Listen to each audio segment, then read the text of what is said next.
We got a great story about Ralph and all this shit. But really? Yeah. I have results concerning a bet that you guys might have had, too, about Ralph. Oh, you do? Okay. All right, good. Are we going to learn all about this? There's a big Ralph incident happened. A major Ralph thing. What is a major Ralph incident? Well, we're going to get to it. There's a lot to get to. See, now I'm totally intrigued.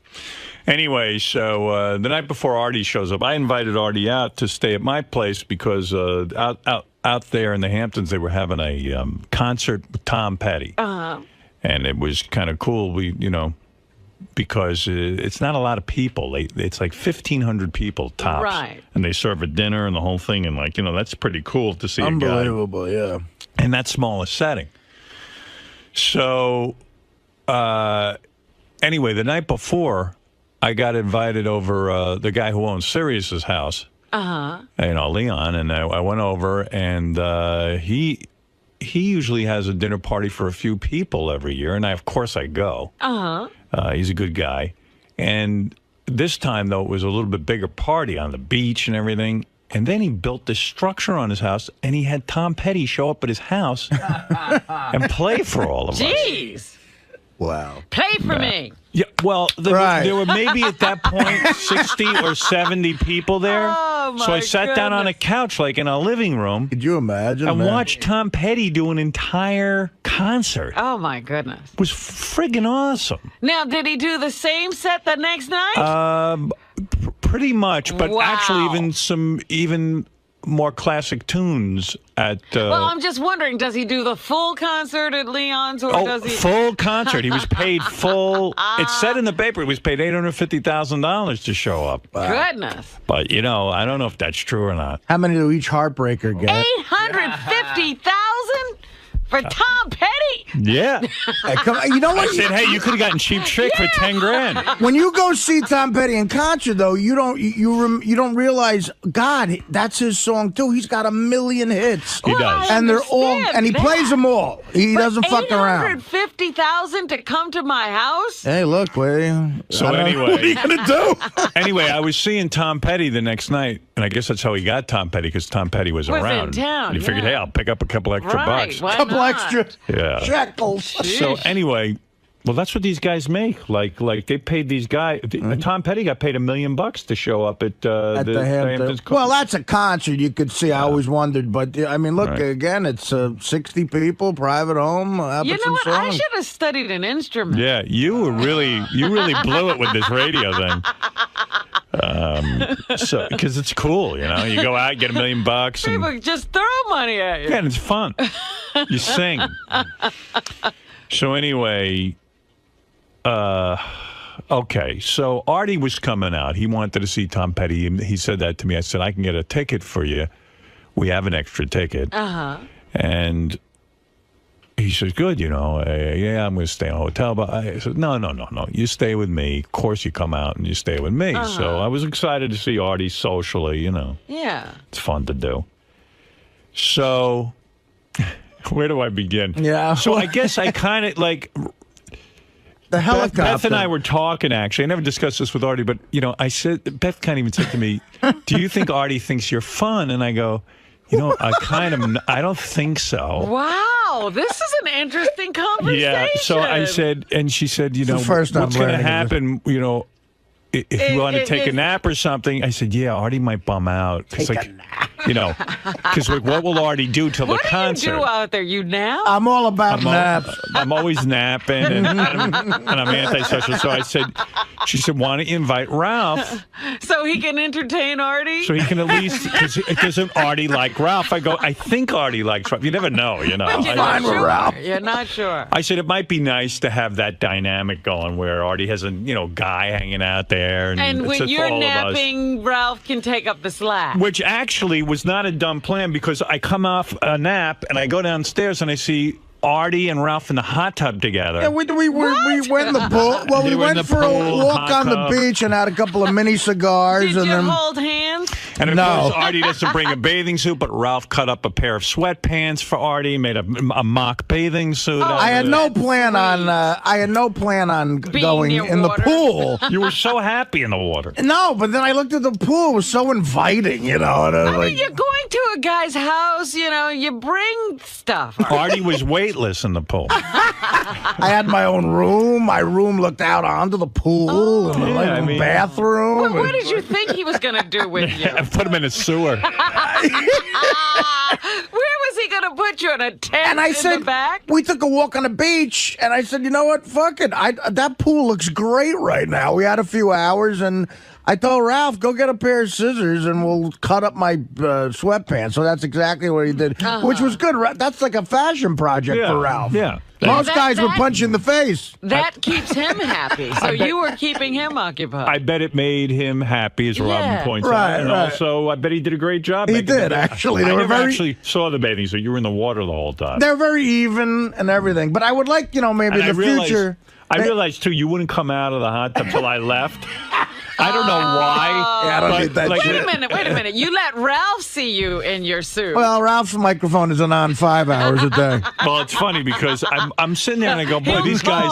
I said, these guys are like, Artie goes, I'm boiling like chicken soup. Because he's in a hot tub.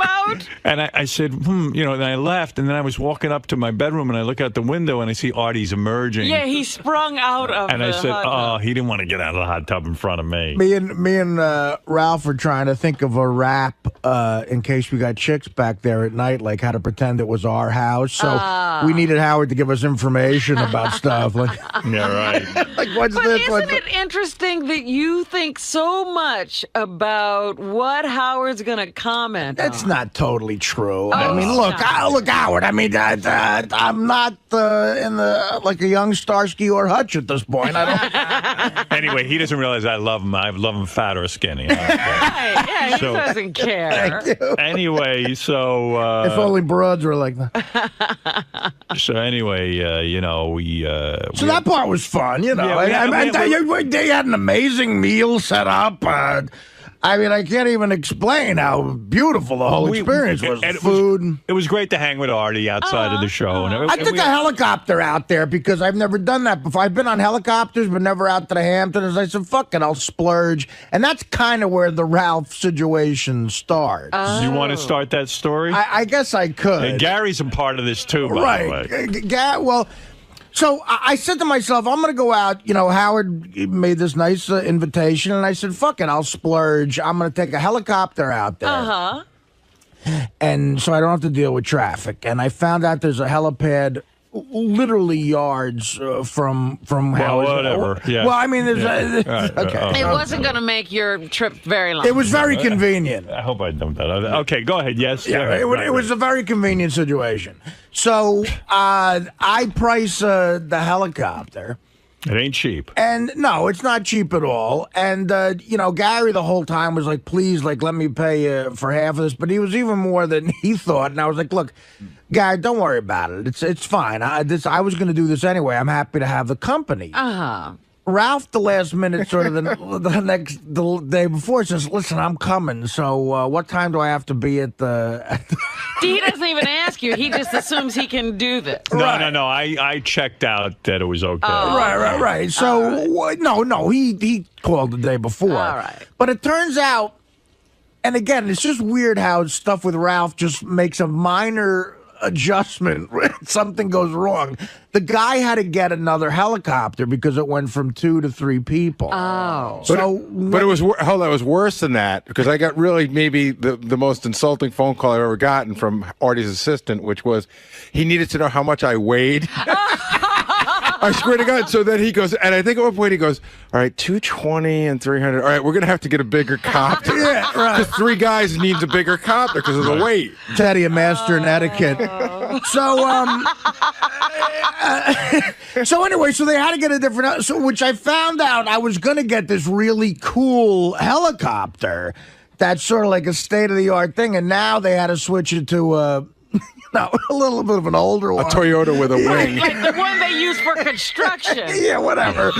So already Artie's, he goes, man, if Ralph's going to be late, I'm Right, I start leaving. stressing about that because I wanted to get out there on time and everything. Right. It turns out because of fog, we were delayed anyway. But at no point. In other words, it would have been quicker if they drove. In some, not quite, but almost. Yeah. There was a lot of fog, which fucked everything up. But we got out there on the helicopter. But at no point does Ralph even think about saying thank you or, look, can I pay? Right. How much do you want me to chip in? Nothing like that ever comes Can up. I tell you something? I get to the place first where the helicopter Not that I care, but again, my God. I get to the place first where the helicopter takes off from. So I walk in, I go, is this where I'm supposed to be? Ralph, I mean, I can't tell you he did anything wrong, but there's a way he walks in as if it's his place. Right. Do you know what I mean? Like, he walks in, they have, like, Hamptons magazines out. Like, there's another couple there. Ralph walks in, like, sort of doesn't look at them, like, picks up a magazine, starts thumbing through it, talking about how great the trip is going to be as if he takes it every week. Right. It's just a funny way he is. Right. It's Ralph. Ralph acts as if, yes. Right. And so I'll get through this, and then I'll hand the ball off to you No, at no, some keep point going. here. No, But no, I no. just so He because tells it it's a better than I long do. long thing. Yeah. Go on. I'm intrigued. I could hang on every word. So we get out there and hang in on this one. because they changed the helicopters, the car that was coming to get us didn't know what was the right helicopter to get. They had information about the old one that was just 2 people. So now with just 3 people, with just new helicopter, the guy didn't know where to go. So indirectly, we had to wait an hour for a car once we landed. So it really was like we might as well have walked. Right. And and again, of course, you don't blame Ralph directly for this, but it's just so funny that it's something Ralph caused indirectly that made this mayhem sort All of happen. All of a sudden, it just wasn't a smooth trip. Yeah. And But I gotta tell you, Howard, Artie is stressing. The two of you guys you guys stress out on so much stuff. Howard's having a little barbecue, and Howard's stressing because he wants it to be good and he wants everybody to be on time. And now Artie's stressing that he's fucking up the barbecue. Right. Well, and you know what he's thinking about? He's freaking out. Nap. No, he's thinking about being late to Gary's party for dinner. And how badly that went for him. Right. He screwed up the whole but this wasn't dinner. his fault. No, but at one point, Artie shut the phone and he goes, Jesus Christ, I can't control the weather. I'm going to be, he was just bumming out that he was going to be late. He was stressed out. No, I'm just saying Artie knows that he and he doesn't want it to happen again. right. Actually, I had forgotten completely about fucking up Gary's dinner. But anyway, I did too. I remember everything. I recall that I did. So anyway, there's that nuttiness going on, and fine. It's like I didn't expect anybody to offer this, but still, it's a nice gesture. all right. So wait. So go ahead. So you guys get to my house, Right. and that's okay. It's fine. To get to the house, we're having a perfectly reasonable afternoon, and that night is the Tom Petty concert. And me and Ralph did hang. We sort of bonded, the pool thing and everything. And Right. we were having fun. We started drinking. He did something. He made you a bathing suit. Right, Yeah, and these exactly. guys were drinking and having a good time. And We had a all that great stuff. meal when we Yeah. landed, and we started boozing. It was fun. Yeah, it was fun. We were all having a good time. And, I got my nap. And Ralph kept Artie company as planned. And it just, everything was going good. So I say to the guys, look, we're going to have dinner at the concert, and everyone be ready. I got a car coming and everything so we could all drink. Right. Got a car coming at 7 o'clock. Everyone be ready 7 o'clock or 7:15, whatever the time is. Forgot about this part. So we're walking out the door. Everyone's ready promptly, 7:15. We got this thing timed out. And I look over, and Ralph is 2 minutes before 7:15. 7:13 starts making phone calls because he has to plan his trip to California, and he's trying to get airline reservations. So I said to him, you motherfucker. I said, it's 7:13. And He had all day. He goes, please, it's not 7:15 yet. It's 2 more minutes. I go, but we're ready now. We all want to leave. He's on one coast arranging for the next coast's plan. Yeah. And I'm like, you had all afternoon to call. Like, why would you call it 7:13? Well, you said 7:15. But he can't get anything done with an airline in 2 minutes. No shit. Exactly. So I said, yeah, hang that's up. the point. Absolutely. I go hang up the fucking phone. So he hangs up the phone. Okay. Which, by the way, thank God Howard was around to say that, because anybody else, he would not have hung up the phone. He would have made you wait. Yeah. Oh, no, I would have just left. I was nice enough. I must have been in a good mood because I said, okay, hang up the phone. We should just pull out and left.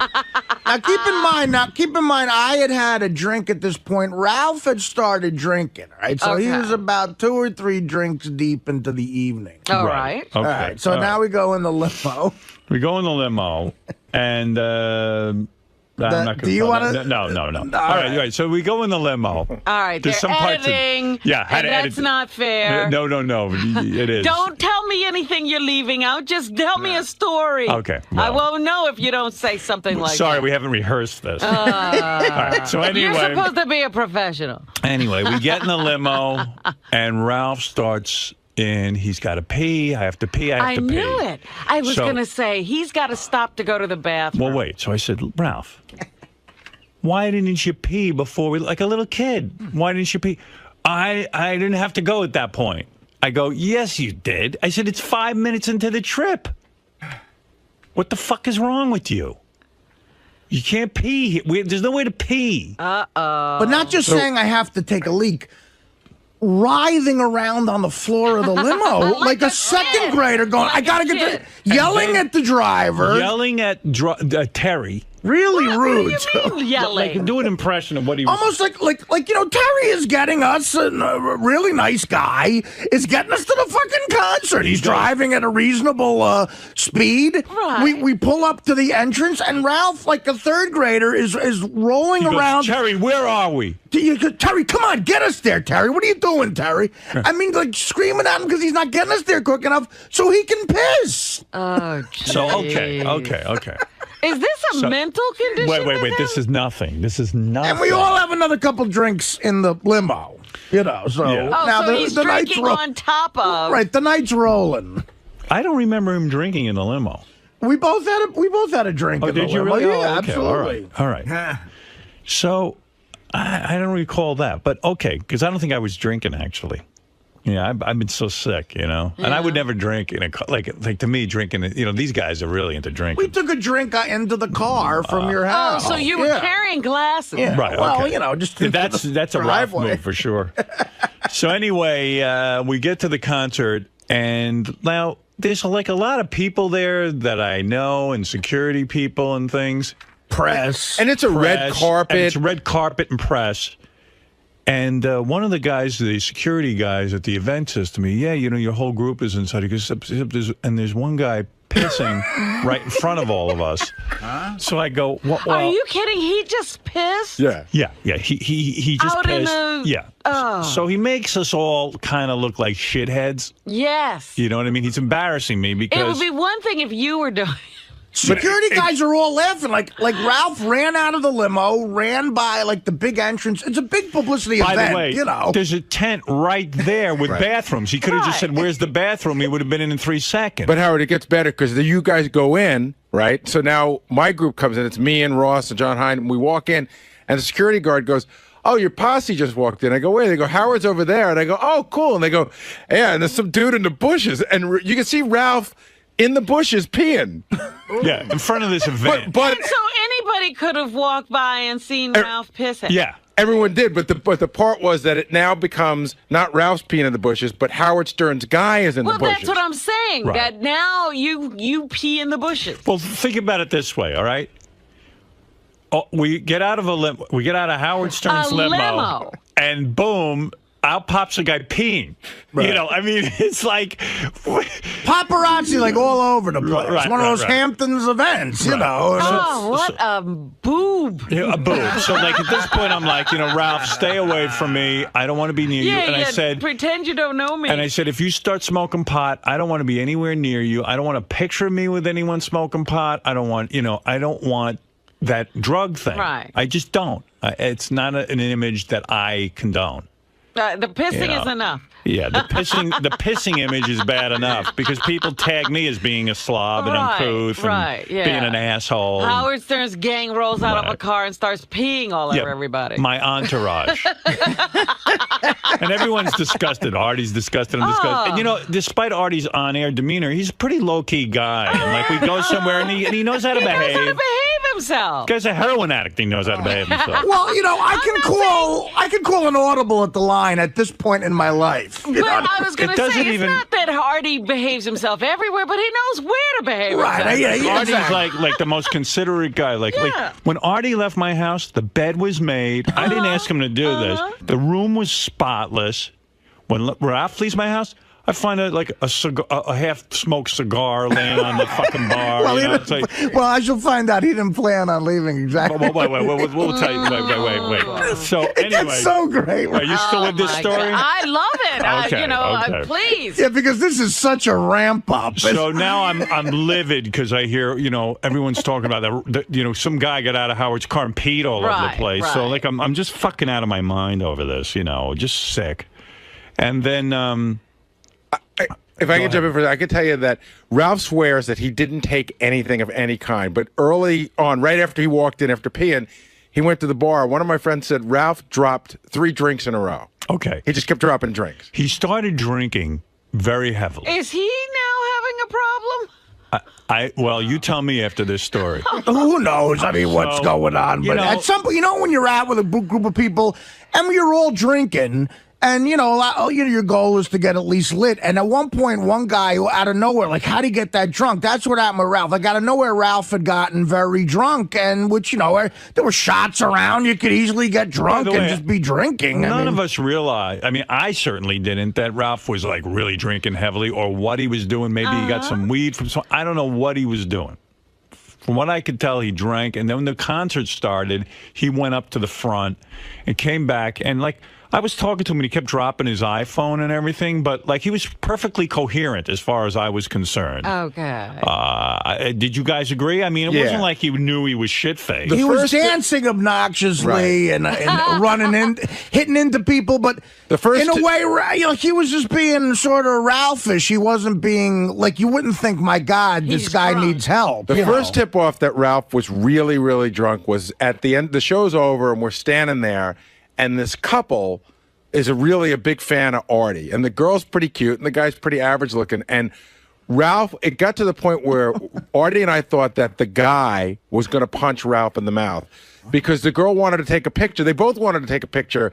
And he kept saying, "You're really hot. Lose that guy. Fuck off. You can't be in the picture." Like, really obnoxious Really shit. Inappropriate stuff. This is the Ralph that got punched out at Scores, I think. Right. Yeah. Yeah, he says really weird things. It was such a cool scene where at the very end of the concert, I had pushed up front as well, and it was me, Ralph, and Paul McCartney standing within feet of each other.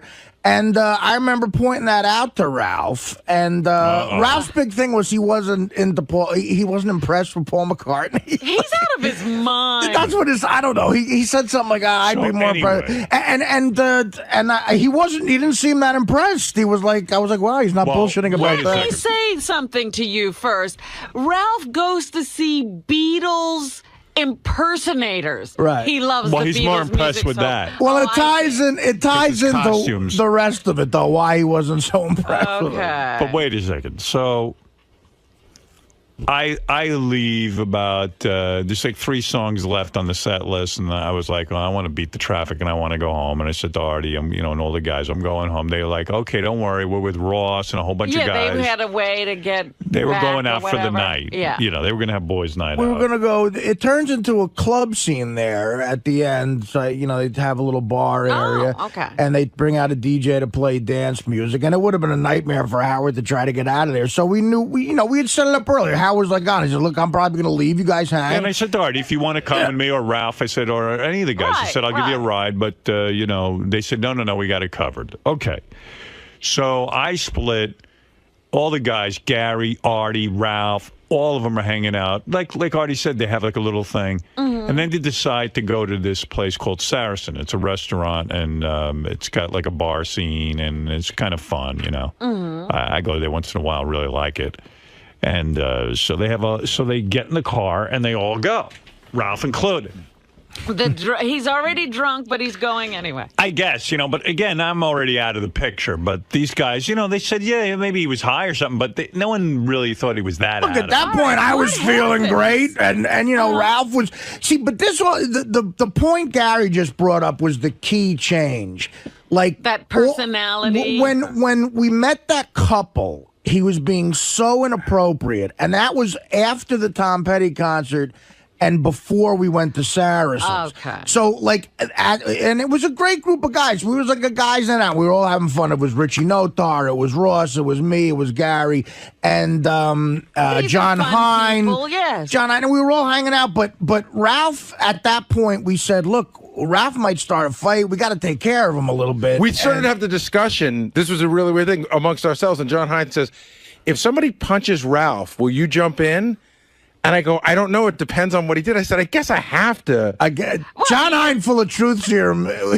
Ralph wouldn't want him around. I don't think. Oh, really? Those guys have some issues. I don't know. They have to work out. So John was questioning whether he would get involved if Ralph got into a fight. Yeah, he was like, God, if someone was beating the shit out of him, I don't know if I'd help out. But we had to have that discussion. By the way, I hear Sal's pissed off. He thinks I invited John Hein. Yes. What is that all about? He found out that John Hein went to the concert. You invited him. I did? He's furious that John Hein somehow jumped the chain, that Ralph's been here much longer, and why didn't you invite Sal instead of John? Well, Sal, who gives you your information? I don't know how John Hein ended up there.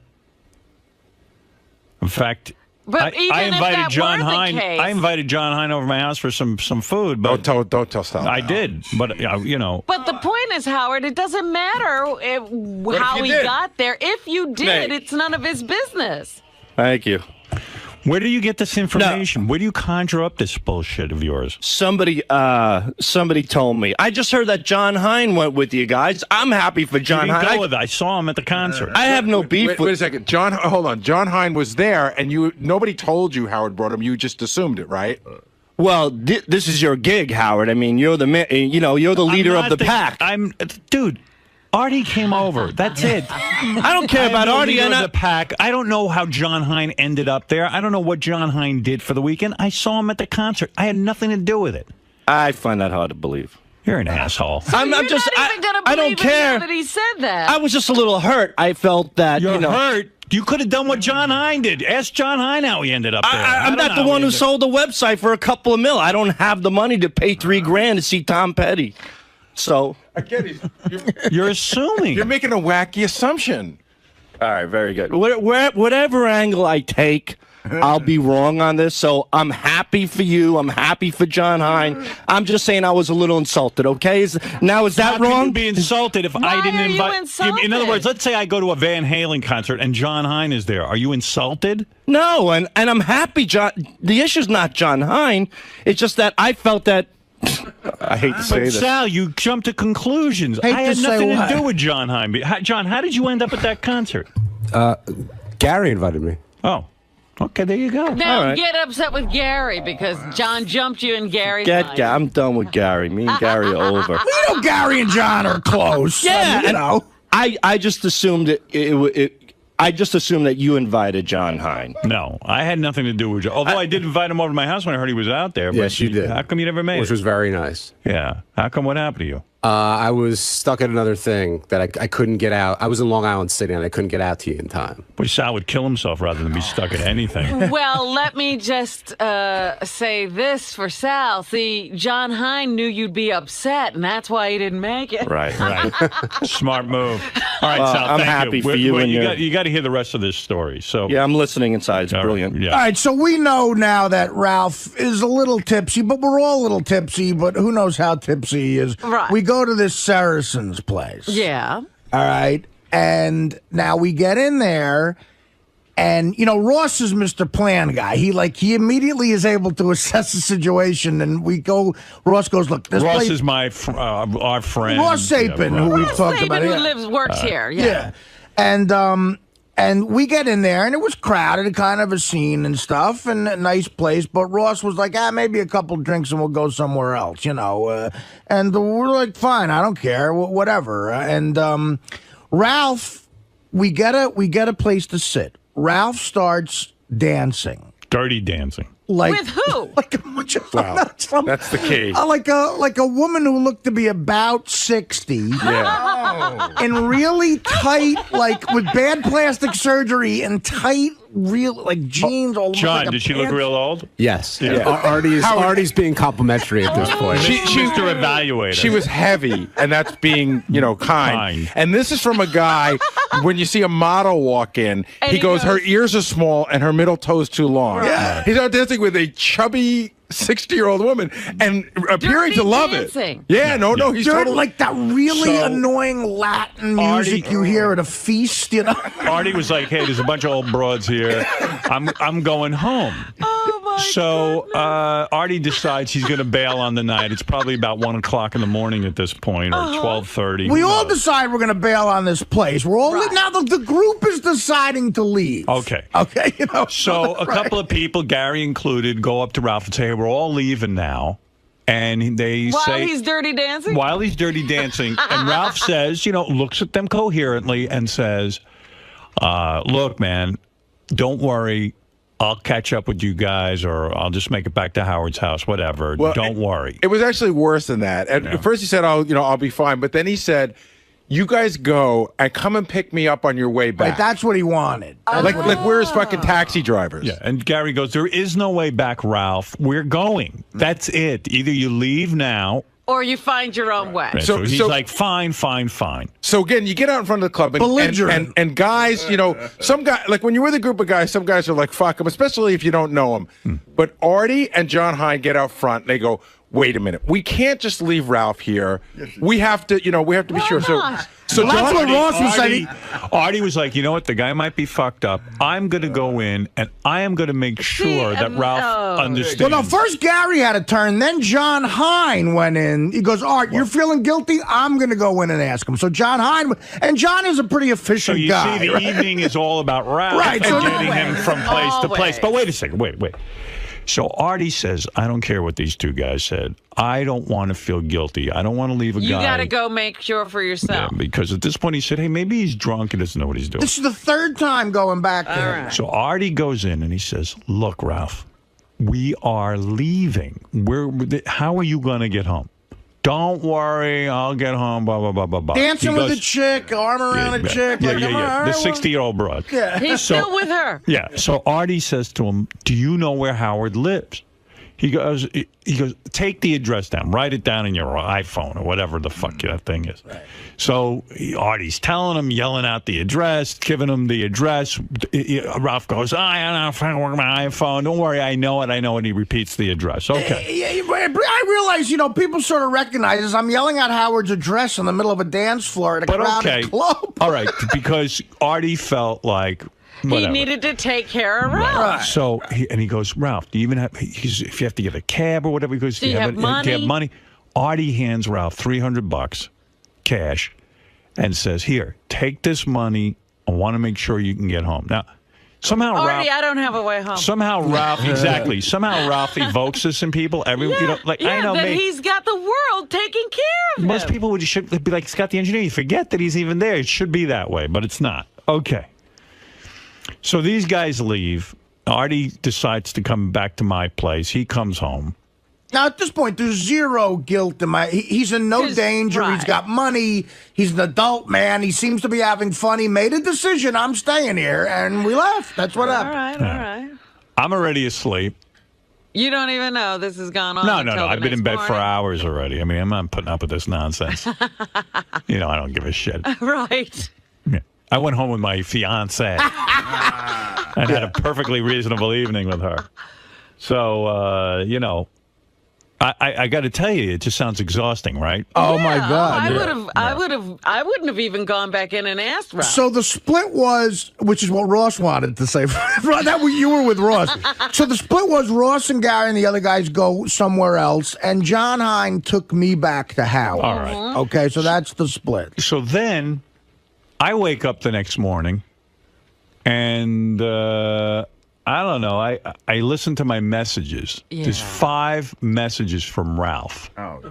I go downstairs. I see his room hasn't been used. Oh. No Ralph. He never made it back. I go, oh, wow. Just before I listen to my messages, I go, Ralph must have hooked up with that broad or something. I didn't know about any You old didn't know broad. about the 60-year-old. No, I just said he must have hooked up with the broad. I know Ralph, or he's staying at Ross's house or something went down. Right, he went home with somebody else. So I start listening to one panicked message after the other. It's like the first one comes in at about 4:30 in the morning. Whoa! He goes, dude, where do you live? I'm driving around with this guy, and we're stopping in parking lots asking if anyone knows where you live. Oh, and, no! And he goes, I don't know where I am. You gotta help me. So then he goes, then I listen to the next message. In fact, I have the messages. Why did I fucking gotta prepare play those? them. I should. You know what? Take a commercial break. I'll go get that lined up with Scott. All right, yeah. Because we got to hear the messages. I can't wait to hear these. All right, take a break. Take a break. Wait, you got to hear these messages. That's too funny. Is that the phone? This is the phone right here. I got to do a whole punching in. I know. Okay, this is the phone. Dial one. No, you dial 9 first.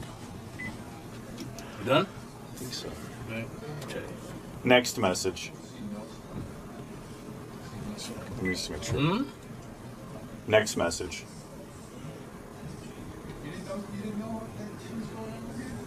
What's it say?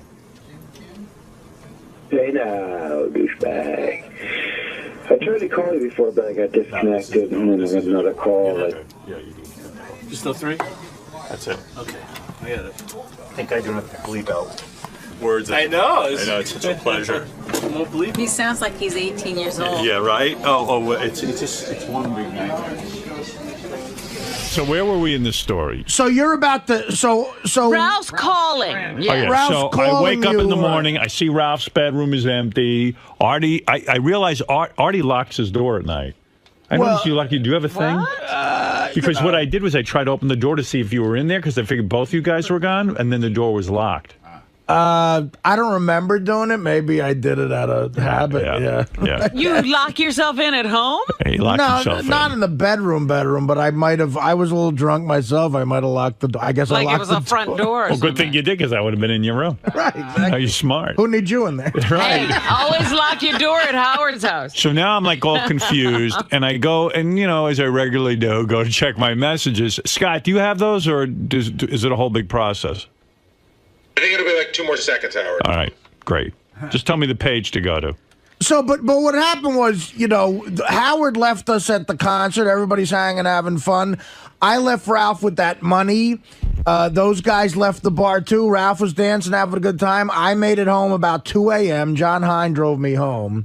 By the way, me and John Hein got pulled over by a cop. What? Yeah, John Hein of all people. So John doesn't even drink, right? Well, no. He didn't get pulled over because of that. He got pulled over. We were doing 40 and a 25 down the Hamptons main drag, and he was doing me a favor, taking me to Howard's, and I felt awful. This really cute chick. A cop. I mean, but cute, like you'd go, wow, there's a hot chick, pulled us over, and I felt so bad. I said, I'm going to be obnoxious right now, and I said, Miss, my name's Artie Lange. I'm from the Howard Stern Show, and Let me guess what you said. You said you had a 40-inch cock. I was going to say, you would do sexual favors to get out of the ticket. And she said, you know what? Don't worry about it. She goes, I love Howard. I'm just giving you a warning. And she was going to get a fucking moving violation for that. Artie used my name to get out of a ticket. I use my name, and I don't get out of a ticket. Really? Yeah. Oh, God. I've done that, and cops have given me tickets. What? Well, like I'll go, hey, Howard Stern, the guy in the rating guy, goes, oh, yeah, I know who you are. And he keeps writing. And he writes a ticket. See, the move is just to let them see who you are, Right. I think. But Yeah, I never say. And, sometimes they recognize me, and then they're nice. I say right away. Right, you say right away? Yeah, I have the PBA card, and they go, "Oh, where'd you get this from?" And I said, "Well, I do a lot of charity work for the police." Senator John told me that one. Never pull out I said, that "They go, card. where'd you get that?" I do a lot of charity work for the police. Oh, how do you do that? I go, "Well, I work on the Howard Stern Show. We do a lot that's of a stuff." good one. Yeah, that's good. I'm going to do that. I'm going to say I'm from the Letterman Show. See if that gets me anywhere. Go to But I felt so bad for John. I said, I'm going to be like a little bit of a douchebag and say it out loud. And then she couldn't have been cooler. And I'm telling you, she was hot. So We're lucky because John's the only one of us that doesn't drink. yeah, he was completely sober. Let's go to Bill, who wants to say hello. Bill, go ahead. Hey, welcome back, Howard. Thanks, man. listen, this Ralph story, the only way it's going to be any way interesting to anybody but you or maybe Robin is if Ralph dies or gets arrested or... Well, you got to hold on. You got to hold on. Well, sir, that would be great. He gets his face punched in. Are you not enjoying this story? Because I did a random... No, I'm really listening, Howard. I just they just hate Ralph. And we love to hate Ralph. Okay, because I did a random check. I said, is this interesting to everyone, or is it just to me and Artie and the guys who were there? And everyone said, no, we're all guessing the ending. We're leaping ahead and seeing what this will mean for Ralph in the future. The messages will make it better. They're on Gary preview page 1 in green. Okay, thank you. So I get up and I get this message. Give me a sec. Okay. Here we go. This is the first message. Hey, man, I know you're sleeping, but... So what's he supposed to do? I have no place to go. You know... we're going back to the city, I think. Fuck, man. These people...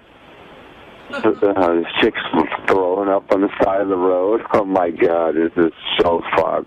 All right, well, can you pack up my shit? Okay, thank you. Bye. So now it's about 4:30 in the morning, and he's going back home. And I'm like, what the fuck happened? So that's here? the first message you get. You have to be completely puzzled. No, I'm puzzled. Yeah, right. So how did he get so out of it? Then the next one is time-stamped, I think, around 7 in the morning or 7:30. Hey, now. Hey, so I'm in Jersey City. What a fucking nightmare, man. Fucking guys ditched me. I didn't know where to go. I couldn't find your house. Went up and down the street. Couldn't find the street. And so, I had to get on the bus. And, oh my God, what a fucking nightmare. Fucking douchebags. They're douchebags. Cocksuckers. Fuck. All right, man, I'm going to sleep, so I'll talk to you during the day. Just throw my shit in a bag and give it to Artie. You know, I got a shirt in the closet and some stuff in the bathroom and whatever, you know, underneath the TV to the right over there. Just throw my shit in a bag and I'm going to sleep. All right, man. Thanks, man. Bye. After all that drinking, he knew exactly where everything was. Did you hear that description? Yeah, he sounds very lucid. He sounds very alert and all this other shit. And I'm like, what the hell is going on? Yeah, what did they do to him? And then the third, and I'm like, well, what did these guys do? And I'm dying to wake Artie up, but I go, you know, Artie slept at like 1 o'clock in the Artie locked his door so you couldn't. Yeah. I was in weekend mode. I put the air conditioning on. Did you sleep until noon or something?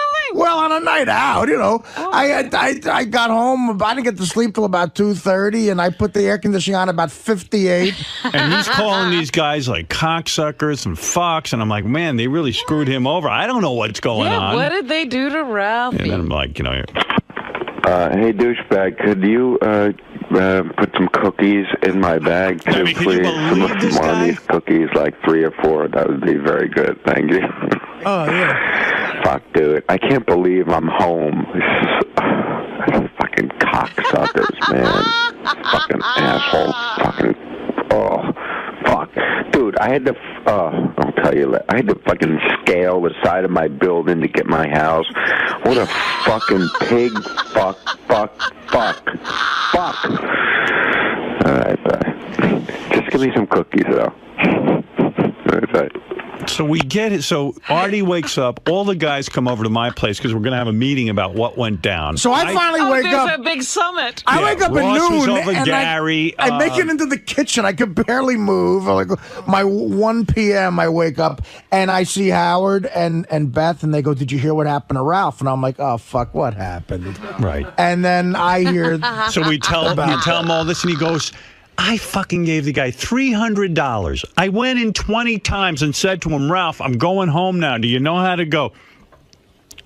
He goes, this is my worst nightmare. He goes, I never want to ditch a guy. I never would do that. Right. He goes, I'm fucking mad. I'm outraged. There was no indication. I was really pissed because, look, the only The only way we'd be in the fault is if we sort of knew that Ralph was in a blackout or something. Right. But of course we didn't know that. Wait a minute. You know what? There was no indication of that. What John Hein told me was that when he went in to say, Ralph, we're leaving, we're really leaving, this is, how are you going to get home?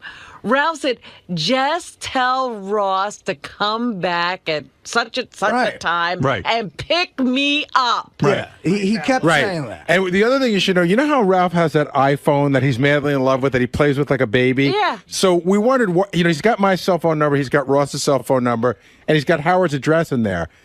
He's got this thing that he's in love with. Fucking thing runs out of batteries. Oh, you're kidding. That's why. That's another great part of the story. Yeah. So we all decide to get him on a speakerphone and find out what's going on. And we tell him, hey, you're being an asshole. Artie went in. He goes, what?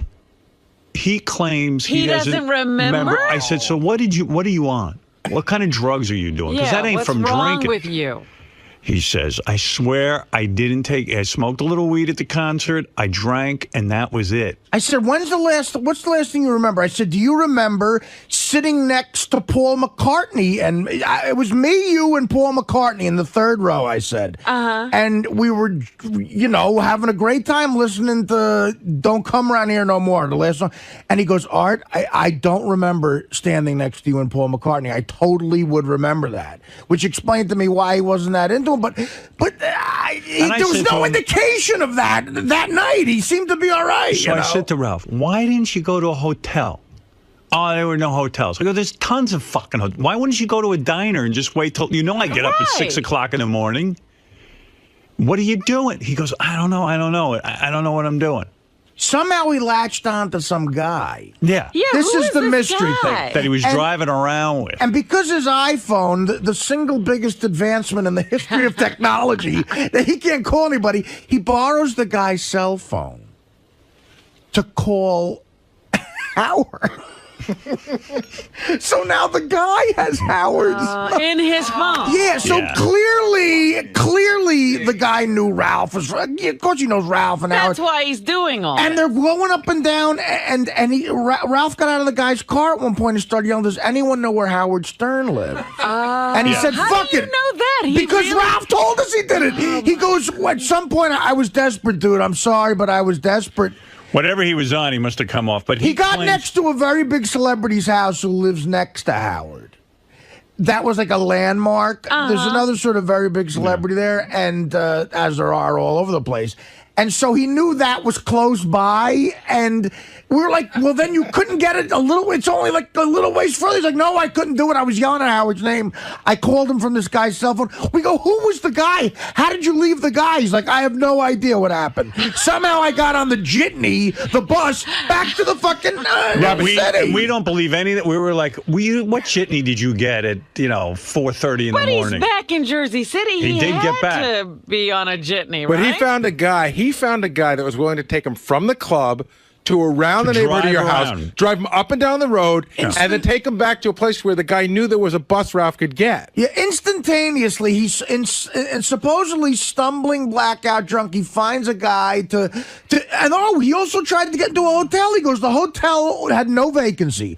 So he finds that information out. He makes it somewhat back to Howard's house, makes phone calls, figures out his cell phone's dead, gets to the fucking bus stop. I couldn't do that coherent. But he's a train wreck. Yeah. I mean, it's like... So, and then I said, Ralph, do you remember? He goes, by the way, did someone give me money? I have a stack of hundreds.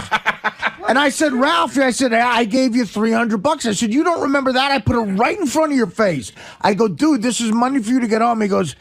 he goes, actually, thanks for doing that. I didn't have a lot of money. Yeah, but meanwhile, here's the kicker to that part of the story. So he knew that I gave him the money, and I said, yeah, Ralph, that was me. And he goes, oh, thanks. That was nice. Yeah, So. Well, no. He said he didn't remember you gave him $300. Right. He said, I said to him, do you remember Artie giving you $300? He goes, oh, is that how I had a pocket full of money? Right. Then when he found that on the phone, he said, oh, thanks. Yeah. But did he say on the phone that he was going to give you the money back? No, he never said that. He never said that. So here's. So listen to this. When's that gonna happen? So now I'm packing Ralph's room up, which, by the way, is like spread out all over the house. I mean, like you So would have it thought wasn't just in his room. You had to go all over. It was It was just in his room, but he luxuriates and gets everything out and unpacked, and his books over here, and his this and his that. It's like. He was there for 1 hour. You know what I mean? Right. He was just there for an overnight visit. And he really did leave a lit cigar on like a teak bar. No. It actually wasn't lit. It was out. But it was out. So Howard and Beth picked up for him, packed for him, went, got a shirt out of a closet, figures out where his other shit is, and put these great homemade cookies they had. Packed them up and put them in the bag. You actually responded to the cookie request. Yeah, he actually gave him cookies. So we pack up his bag, and I go, now Artie's got to schlep Ralph's bag. Real neatly. A packed up fucking bag waiting for me to take it back to Ralph. So after all this, Artie decides that he'll make it easy for Ralph because Artie got a car to take him from the helipad to his house. Well, what happened is, so now I have Ralph's bag, okay? And it's like one of those sort of, lazy Sundays where, you're hungover. What do I want to do? Me and Gary get the helicopter back. So, and again, the guy, there was an issue for the guy because I thought you were 3. He goes, no, we're only 2. And you could tell the guy had to change something. He goes, oh, whatever. I wish you would have told me that. So, Ralph inadvertently fucks up that guy's day in some way. So we're on the helicopter, which is the greatest ride ever. And in the middle of the helicopter ride back to Manhattan, I go to Gary. I go, listen, after all this bullshit, I can make Ralph's life so easy right now. I had my guy who always drives me, my driver Herb, picking me up at the helipad in Manhattan. And I said, he actually doesn't live that far from Ralph. Right. I could just tell the guy I'll give the guy Ralph's number, and I'll give Ralph his number on his answer machine. And I'll say, guys, hook up at some point during the day. My driver will hand deliver you the bag, Ralph. And of course, though, he charges me for a ride for that. Of course. Okay. So Gary had some great advice. He goes, okay, number 1, you shouldn't do it because fuck him. But number 2, if you do it, it's out of your hair completely because he's got it. Now Ralph has a deadline. Ralph is skipping to it because he's got to get to California. He needed shit in that bag for California. So I agreed with the second part. I said, fuck it. I don't want this in my head. I call Ralph from the helicopter. I leave him a message saying, look, get in touch with this guy. He's going to have your bag in a Lincoln. Your bag will be driven in a Lincoln Town car to your house. I tell my driver when we land, I go, look, take this to this guy's house. He's like, fine. And he didn't plan on doing anything else on a Sunday. It was a special Sunday ride. Right. And I must get charged about $40, $50 for whatever that is. And I don't want the guy to do it for me for nothing. So Ralph calls me back when I land. He goes, dude, thanks so much. That was really, really great. The guy fucking took it right to me, and I really need all that shit because I'm going to California tomorrow. And he goes, by the way, I gave the guy a few dollars. And I go, oh, that's nice. That's nice. You gave the guy a few dollars. He goes, yeah, so thanks, man. And I said, well, have a good time in California, I guess. And he goes, great, I will. Thank you for everything. Because by now he realized he was wrong. He goes, look, I'm not really mad about last night. I'm sorry you had to, give me the $300. He even re-brought it up again, $300. Right. Now, knowing he's going to California, he says he gave my driver a few dollars as a tip. Right. So then we just hang up, and he's going to California. I say, good luck, have a good time. I call my driver. I go, did he give you anything for me? And he goes, no. He didn't give me a package for you at all. He didn't give me any money to give back to me. He's like, nope. And I go, what did he tip you? And he goes, not much. He goes, like under $10, so just a few dollars. And, I don't know the exact number, but Ralph might dispute that. I got to check from my guy. But the point is, now, am I right in assuming this is Ralph's mindset? Because this is what pisses me off. He's going to California. He doesn't have a lot of money on him. He figures, unless Artie brings it up, I'm not giving him back the $300. I got $300 cash on me. I'm taking this to L.A. Absolutely. And fuck it. Yeah. You gave it to him, Artie. Why would you want it back? You gave him the money. That's Artie's right. fuming mad because, and rightly so. Oh, absolutely. That, dude, where's my $300 back? Right. I gave it to you. He did that out of the goodness of his heart because he cared about Ralph, and Ralph is taking it. I wouldn't even say, even if he said to me, look, I needed it, I used... What's the jitney? $50? Say it's 100. Right. So he would have said, look, here's I'm low on cash. Here's the balance of the 300. But, and again, I'll give Ralph a chance to explain himself. But I started to overthink it, and I really got fucking mad. I said his mindset was totally that Artie's not bringing this up. So I'm not going to bring it up. Right. I'm going to L.A. I got an extra $300. Fuck it. I'm keeping it. After his bag got hand delivered, Ralph cost me $350. Yeah. On top of whatever, the helicopter would have been. And not until he didn't thank me for the helicopter, by the way, until he made this really cheap fat joke at lunch. We were all having lunch, and he makes this like dumb fat joke. That I was sort of pissed. I was aggravated by it, and I don't care about fat jokes, obviously, but something about it rubbed me the wrong way. And Ralph could see I was pissed, and then he went, "Oh, by the way, Art, thanks for the helicopter. That was really nice." Yeah. And so again, it's like I don't know. I just it's that sense of entitlement with money, and it's not about the money, of course, but just he's going to claim I forgot, Art.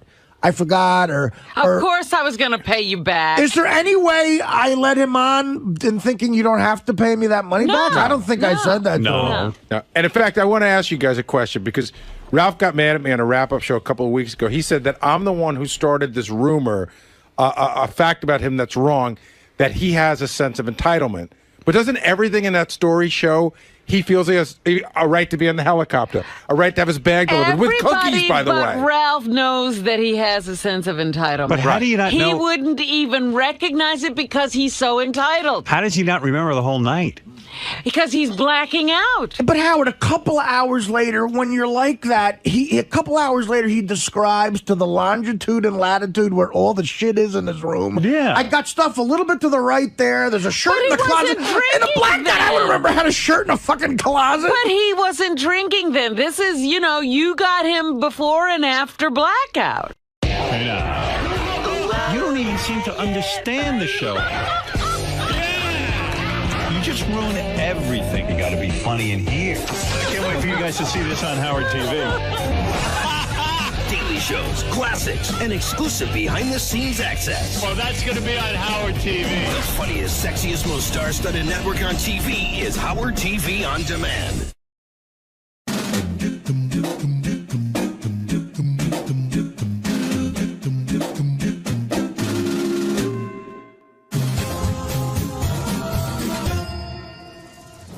Hey Stern fans, welcome to Fine Time, the show where you, the fans, get the opportunity to ask questions and interact with your favorite Stern Show staffers, whack packers, and celebrity superfans. I'm your host, Rachel Fine. Now, my guest today is a former intern who spent more time wandering these halls here at Sirius and diddling a pencil than he did doing any actual work. He likes to hang out in libraries and stand around staring at people. If there's a Stern Show related event, you can be sure he'll be there. You can also be sure that he'll never leave. And you can probably be sure that he's going to follow you home. Ronnie the limo driver says that he discovered him, although he came to us through the internship, so go figure. We all know it was the Tourette's that truly made him famous. Please join me in welcoming a man who sent many, many emails asking to be on Fine Time and who will most likely spit all over me and the camera lens. Ladies and gentlemen, Medicated Pete. What's up, Pete? Rachel. Hi. What's going on? How are you doing today? How you doing? Good. I'm good. How are you? I'm just hanging out. What's going on? I'm liking the new highlights you're rocking. I love it myself. Yeah. You're styling. Did it for the spring, summer thing, Okay. So. It takes it up a notch for Fine Time. I appreciate that. I brought you snacks today. So take your pick. Oh, you shouldn't have. Well, you should enjoy Cupcake Wednesday with us. What would you like? I don't know. I think I kind of like this one. Go for it. Grab it. Yeah. You can have a snack while we're working. Really? Yep. Oh man. Go ahead. I'm not so sure here. I think it's going to be delicious. I'm feeling I'm feeling, I don't know, I'm feeling I should eat this thing. I don't know. I think it'll help you relax. First question is from... Right, thanks. @𝗦𝗵cie𝘄𝗿𝗱. Scott asks, take us through a day in the life of Medicated Pete. A day in the life? A day in the life will be getting up in the morning. Yeah. Taking a shower. So far, so good. So far, so good. Selecting my clothing for the day. Yep, did a good job. Usually, yeah. I'm okay with that. You know. Bypass breakfast. I'm only eating one meal a day. It seems, because I'm constantly on the go. That's why I got you a cupcake. Keep going. Rachel, this is beautiful. Go ahead. What else do you do? Oh, damn, that's good. I'm glad you like it. Damn. What? So you get your clothes and then do you go anywhere? You stay home all day? Select my clothing throughout the day. As you can tell. Yep, I saw the clothes. Beautifully dressed. No, you did great with that. Oh. Very nice icing, by the way. That's good. I wanted you to get the bite to eat, the one meal a day beautiful, thing. Beautiful. Good. Do you go anywhere? However, yeah. Well, and then after the shower and the clothes selection, dressing of the clothes and all that. Yep. I will go on the internet and look at pornography all day. So you're busy. Yeah, you're a busy guy. I'm basically a busy man. That's what keeps you from having food breaks. You got to do a lot of porn time. Yeah. Okay. Next question is from Louis G. Unbelievable. Louis asks, do you still go to the library every day? And if you don't, where is the new hangout? The hangout is still the library. I'm still doing the library. It seems to be the thing to do. Yeah. You read a lot when you're there or no? Basically, I'm at the library staring at people, and it seems to freak them out to a point where it's like, what are you doing? You know, what are you doing here? Like staring, you know. So basically, the staring is over with, and I'll just go and make believe I'm working or doing something, grabbing a magazine or something. Okay. And you know, looking through the magazine, basically. It's a busy day. Yeah, I tell you. @TreyStink asks, do you like Robin's or Rachel's boobs more? That is a tough one, you know. It's a challenging question. Because I'm a very much a boob man. Yeah. So what's your expert opinion? I love the boobies, you know. Sure. Love the boobies, you know. He loves the boobies. I mean, it's just a fascination of mine. Okay. Staring at breasts, and I get such a joy and a rush from staring at boobies. So to answer your question, I'll have to say Rachel's, because I don't know, it's just fascination. Fascination. I am so flattered right now. Question from Brian S. What's your favorite experience you've had with the show? I have to say my favorite experience has been pissing Ronnie the Lemon-Vodka off to the extent where it's very enjoyable. Do you have a favorite pissing Ronnie off memory? I remember going to the staff bathroom and putting like a garbage can or something in the way of the door, and he came out of the door, and boom, there's the garbage can there, and then he was really pissed off.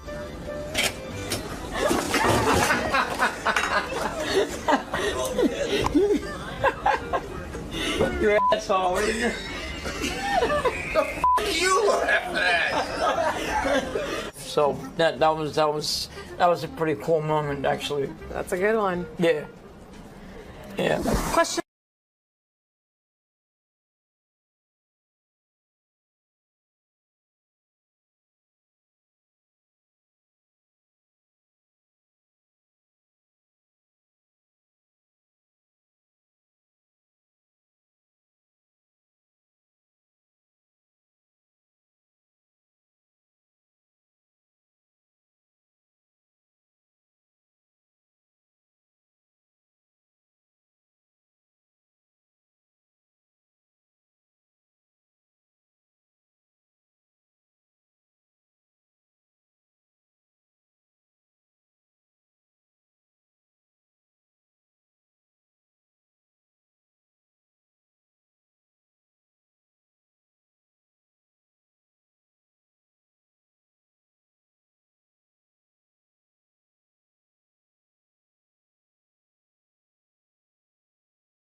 Said that. Angela V asks, be honest, when you were an intern, what staff member was a to you and who was the nicest? I don't know. I don't have a per se. Everybody has been very cordial and nice. Give me your most favorite, least favorite. Maybe we won't even call him a who's been the best and the worst. I don't know. The best probably has been Ronnie, because he's been such a cool guy. Yeah. Well, tell Gary you're going to be my intern. It's okay with me. We'll see how long you last. I think they'll give me a trial run. You know. Gary. You guys get along pretty well. Yeah, I mean, you know. Stay back. You can be my intern. Right? I would love that. And I don't know. I might have to add my own in there for a minute. Okay. The funniest would be 𝗦𝗵cie𝗄, probably. He's a funny guy. He's a funny guy, just because of his face, his looks, you know, everything about the guy. He's just funny looking. He's just a real peculiar looking dude, and it's just like, holy shit. You know, here he is. You know, it's like. So in like a 𝗏𝗏𝗄 contest, he's going down, you're the winner. Yeah. Yeah, no, I got that. So you didn't have a least favorite here at the show? I have not had a least favorite. I don't like to judge like that, you know. Yeah, I like to keep it like an even playing field, you know. So just have fun, just have a good time, you know. Awesome. Jared S asks, have you ever wandered off and found yourself lost? Every day, actually, yeah. Yeah, that happens every day. Every day I find myself lost. How do you get home? I have to ask people for directions, and you know, I mean, it just sort of happens that way, you know? Yeah, that's a good way to meet people. Yeah. Dave, You're getting sprinkles all over you? Well, I got a little bit of a shower just now. You like it? But I kind of do. Dave O asks, people have said you. God, this you're is. gorgeous. Thank you. You're welcome. You're a looker yourself, Pete. This is ironic. Dave O asks, people have said you spit a lot when you eat. I'm seeing that. What was the most embarrassing situation during a meal? Well, probably when all my food came out of my mouth. Probably. What happened? When was that? Just not not paying attention, you know, and just sort of like having projectiles, you know, come out of my mouth. It's just like, whoa, you know, like crazy, like it's crazy. But you've learned from that. You're getting better with it, you think, or? I've actually learned how to do things like correctly and like the right way, you know. Yeah.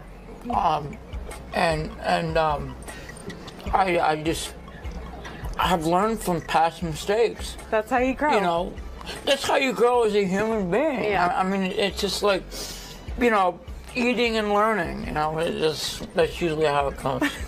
You know. Good point. Next question. We're having an I'm sorry. I got the giggles. I don't know what's wrong with me. No, you're giving me a lot of good stuff. Absolutely. Question. Sorry. You okay? I am. You choked me up a little. Some water or something? No, I'm good. Good. Question from Joe. Joe asks. All right, Joe. Were you shocked that you got aroused while being teased and electrocuted? And how did that feel? It felt absolutely amazing. Did you expect you were going to get aroused? I did actually. You know, it was such an amazing experience. Describe it for me. What did it feel like? Well, hold on. I'm, you know, these shocks on my ass. Such an amazing like sensation feeling, you know. That's fucking insane. I mean, it's crazy. You have to experience it to actually get the full. Yeah, I can't even imagine. Get the full-on effect. It's fucking hot. Damn, yeah, it is. Because it's just absolutely amazing. Have you tried to replicate that at home on your own? In my spare time, yes. I mean, I've tried to do it, but it doesn't work because you need that chick who will be that person. Oh yeah. To actually to electrocute your ass. Administer the electrocution. Yeah. Yeah. Good point. Mm-hmm. Yeah. Question from 𝗦𝗁𝗲. He asks, F, Marry, Kill, Rachel Fine, Beth O, Robin Quivers. Ooh. It's a tough one. That is a tough one.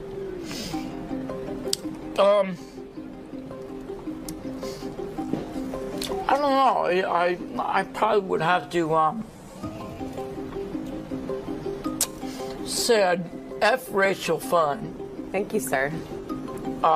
Because of her just spectacular beauty right here. I mean, look at this. Thank you. Kill, I would have to kill Robin Quivers. Why's that? I don't know. It's just something about her just would make me want to do that. And, you know, obviously would marry Beth O. She's beautiful. Because she's such a sweet woman, you know, like a seemingly like a caring woman. So, absolutely. So I would definitely have to do those three. So. All right, you got a plan. Yeah. A lot of people wrote in asking for you to do some impressions. So I'd like to take this opportunity. Let's see what you got. Can you do a little like 𝗦𝗁𝗲 for us? Oh my. That's good. How are you, Rachel? Oh, look at you. You're looking mighty fine today. Impressive. How about Ronnie? Give me Ronnie. Oh, what the fuck is this shit all about here? What's going on here? Rachel, you look great. You look amazing. You look amazing. Thank you. Next one's Gary. Give me Gary. Both. I don't understand this fun time. Both. What's going on? In other words, I don't get why he's here. In other words, I don't understand I don't understand. Oh, it's really good. Beetlejuice. I don't think I can do Beetlejuice. What other impressions you got in your back pocket? Who can you do? Any famous actors?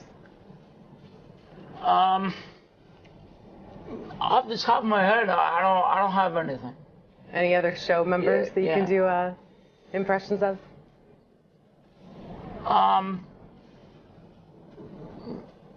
Probably Scott the engineer. Let's see it. All right. If I just hold my nose, you know, just get that kind of effect, you know. Go for it. I mean, come on, hey, that's kind of that's kind of when you say so, I don't know. Hey, Rachel, you look beautiful. You look amazing. That was fantastic. And just to take us out, and before I even go there, I want to thank everyone for the questions they sent in. This is a really special episode of Fine Time. Please keep sending your questions. You can tweet them, you can Facebook them, you can Great send occasion. them via email. Pardon? Great occasion. Great occasion. Yeah. Even send video submissions. And remember that this is your show, so do not screw it up. Until next time, I had a fine time, but it will be all the more fine if I can get a little beatbox from Pete. Get ready. Yeah. Little beatbox? Yeah. What do you got? All right. I'll show you what I got. Okay.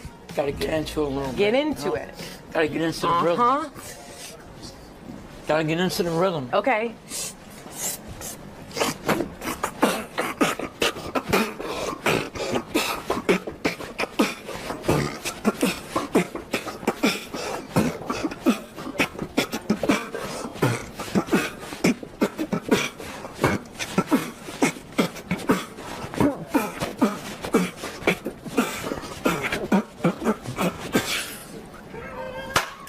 Yeah!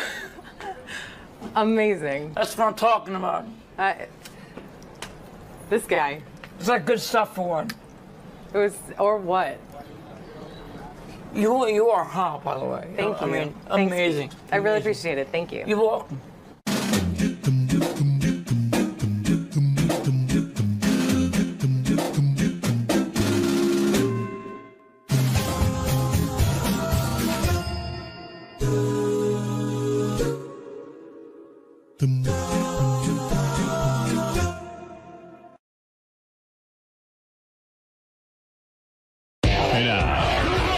You don't even seem to understand the show.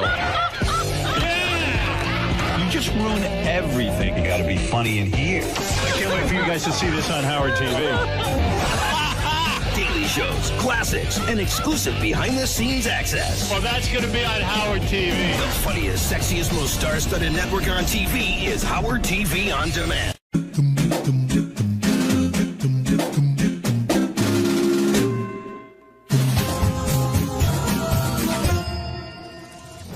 Hey Stern fans, welcome to Fine Time, the show where you, the fans, get the opportunity to ask questions and interact with your favorite Stern Show staffers, whack-packers, and celebrity superfans. I'm your host, Rachel Fine. Now my guest today is a former intern who spent more time wandering these halls here at Sirius and diddling a pencil than he did doing any actual work. He likes to hang out in libraries and stand around staring at people. If there's a Stern Show related event, you can be sure he'll be there. You can also be sure that he'll never leave. And you can probably be sure that he's going to follow you home. Ronnie the limo driver says that he discovered him, although he came to us through the internship, so go figure. We all know it was the Tourette's that truly made him famous. Please join me in welcoming a man who sent many, many emails asking to be on Fine Time and who will most likely spit all over me and the camera lens. Ladies and gentlemen, Medicated Pete. What's up, Pete? Rachel. Hi. What's going on? How are you doing today? How you doing? Good. I'm good. How are you? I'm just hanging out. What's going on? I'm liking the new highlights you're rocking. I love it myself. You know? Yeah, you're styling. Did it for the spring, summer thing, you know? Okay. So. He takes it up a notch for Fine Time. I appreciate that. I brought you snacks today. So take your pick. Oh, you shouldn't have. Well, you should enjoy Cupcake Wednesday with us. What would you like? I don't know. You know, I think I kind of like this one. Go for it. Grab it. Yeah. You can have a snack while we're working. Really? Yep. Oh man. Go ahead. I don't. I'm not so sure. I think it's going to be delicious. I'm feeling. I don't know. I'm feeling I should eat this thing. I don't know. I think it'll help you relax. First question is from. Thanks. At 𝗦𝗁𝗲𝗿𝗍. Scott asks, take us through a day in the life of medicated Pete. A day in the life? A day in the life will be getting up in the morning. Yeah. Taking a shower. So far, so good. So far, so good. Selecting my clothing for the day. Yep, did a good job. Usually, yeah. I'm okay with that. You know, bypass breakfast. I'm only eating one meal a day. It seems because I'm constantly on the go. That's why I got you a cupcake. Keep going. Rachel, this is beautiful. Go ahead. What else do you do? Oh, damn, that's good. I'm glad you like it. Damn. What? So you get your clothes and then do you go anywhere? You stay home all day? Select my clothing throughout the day. As you can tell. Yep, I saw the clothes. Beautifully dressed. No, you did great with that. Oh. Very nice icing, by the way. That's good. I wanted you to get the bite to eat, the one meal a day beautiful, thing. Beautiful. Good. Do you go anywhere? However, yeah. Well, and then after the shower and the clothes selection, dressing of the clothes and all that shit. Yep. I will go on the internet and look at pornography all day. So, you're busy. Yeah, you're a busy guy. I'm basically a busy man. That's what keeps you from having food breaks. You got to eat a lot of porn time. Yeah. Okay. Next question is from Louis G. Unbelievable. Louis asks, do you still go to the library every day? And if you don't, where is the new hangout? The hangout is still the library. I'm still doing the library. It seems to be the thing to do. Yeah. You read a lot when you're there or no? Basically, I'm at the library staring at people, and this seems to freak them out to a point where it's like, what are you doing? You know, what are you doing here? Like staring, you know. So basically, the staring is over with, and I'll just go and make believe I'm working or doing something, grabbing a magazine or something. Okay. And you know, looking through the magazine, basically. It's a busy day. Yeah, I tell you. At Trey Stink asks, do you like Robin's or Rachel's boobs more? That is a tough one, you know. It's a challenging question. Because I'm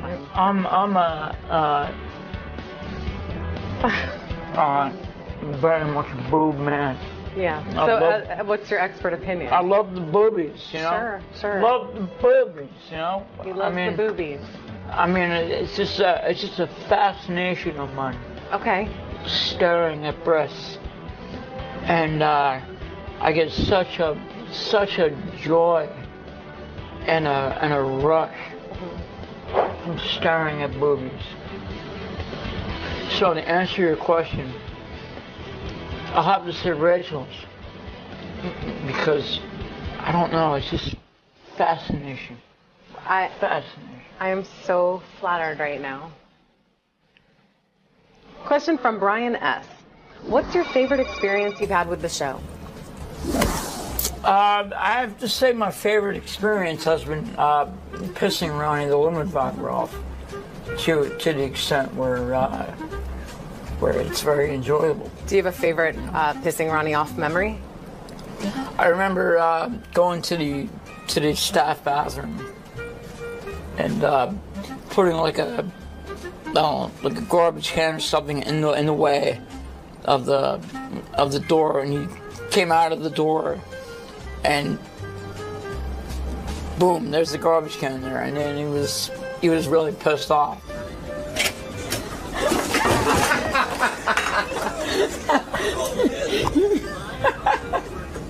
Your asshole. The fuck you laughing at? So that was a pretty cool moment, actually. That's a good one. Yeah. Yeah. Question from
I've always said that.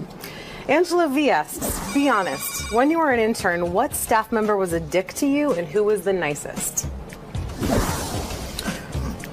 I don't know. I don't have a dick per se.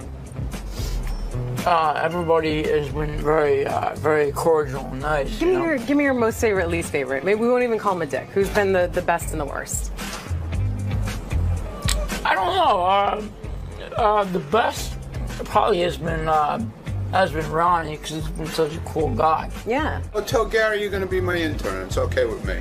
We'll see how long you last. I think they'll give me a trial run, you know? Gary. You guys get along pretty well. Dude. Yeah, man, I mean, back, you know. Stay back, you can be my intern. I would love that.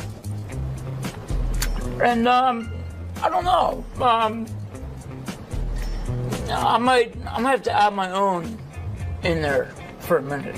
Okay. The funniest would be 𝗦𝗵cie𝘄, probably.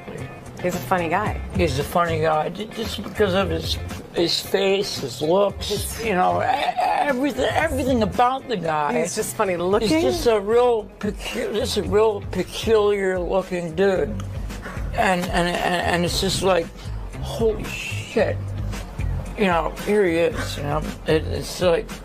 So in like a Chippendales contest, he's going down, you're the winner. Yeah, no, I got that. So you didn't have a least favorite here at the show? I have not had a least favorite. I don't like to judge like that, you know. Yeah, I like to keep it like an even playing field, you know. So just have fun, just have a good time, you know. Awesome. Jared S asks, have you ever wandered off and found yourself lost?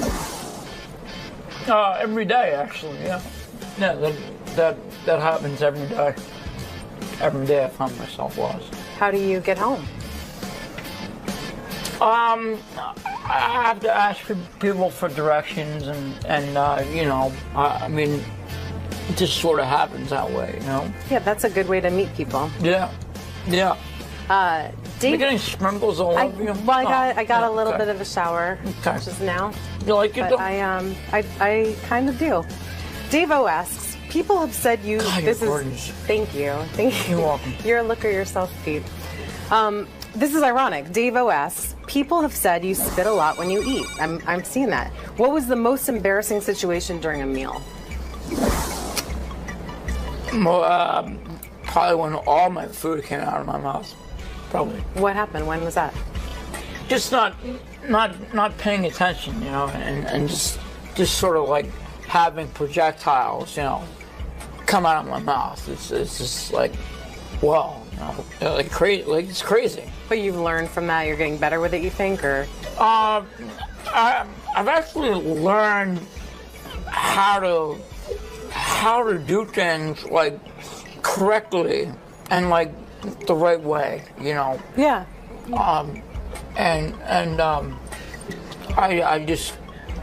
I've learned from past mistakes. That's how you grow. You know, that's how you grow as a human being. Yeah. I mean, it's just like, you know, eating and learning. You know, that's usually how it comes. You know.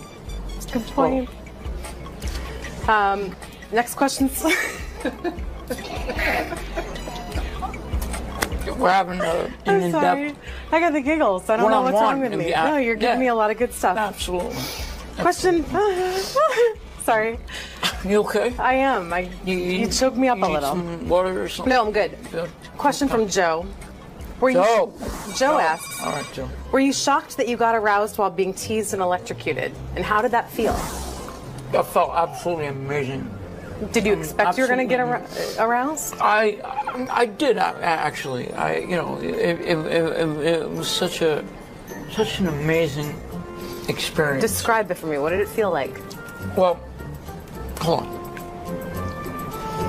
I'm, you know, these shocks on my ass. Such an amazing like sensation feeling, you know. That's fucking insane. I mean, it's crazy. You have to experience it to actually get the full. Yeah, I can't even imagine. Get the full-on effect. His cock is hard. Damn, yeah, it is. Because it's just absolutely amazing. Have you tried to replicate that at home on your own? In my spare time, yes. I mean, I've tried to do it, but it doesn't work because you need that chick who will be that person. Oh yeah. To actually to electrocute your ass. Administer the electrocution. Yeah. Yeah. Good point. Mm-hmm. Yeah. Question from Wes Clay S. He asks, 𝗦𝗵cie𝘄, Rachel Fine, Beth O, Robin Quivers. Ooh. It's a tough one. That is a tough one.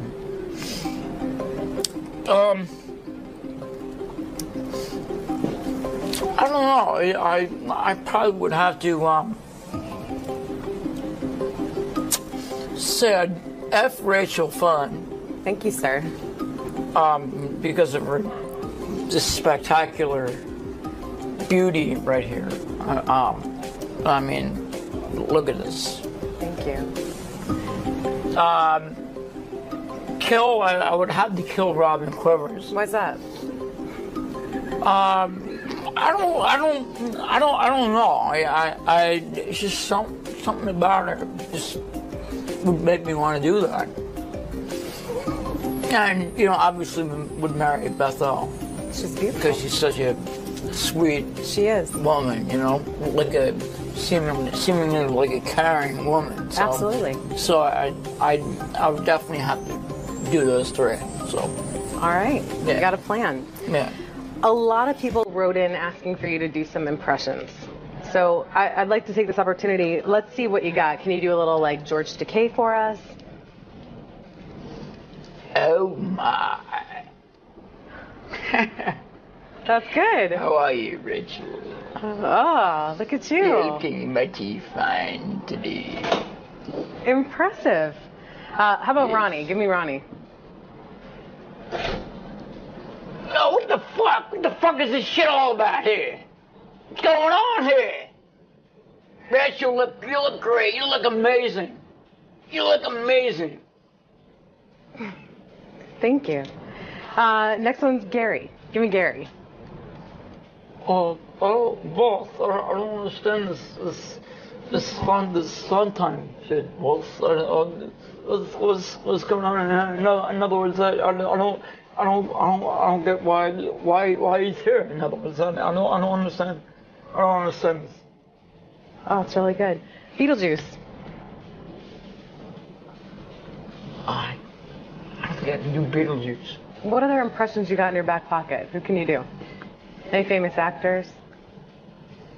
Off the top of my head, I don't have anything.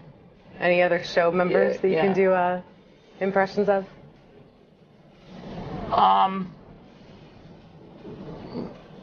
Probably Scott the engineer. Let's see it. All right.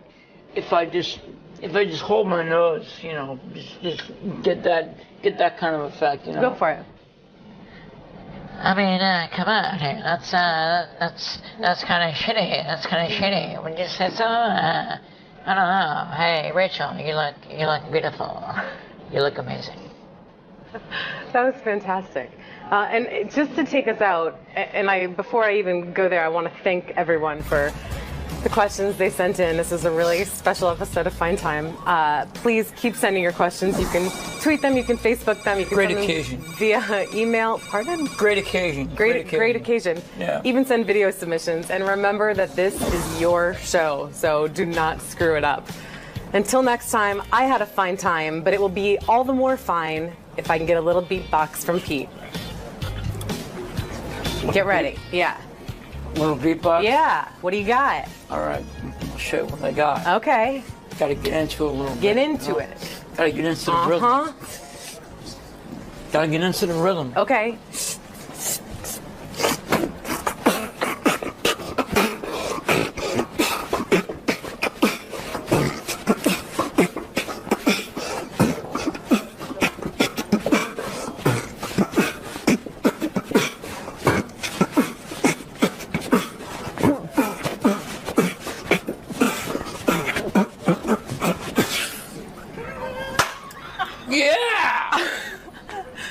Amazing. That's what I'm talking about. This guy. It's like good stuff for one. It was, or what? You are hot, by the way. Thank you. I mean, amazing. I really appreciate it. Thank you. You will.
This is the best of the wrap-up show. A recap and behind-the-scenes look with John High and Gary 𝗏𝗏𝗏𝗏.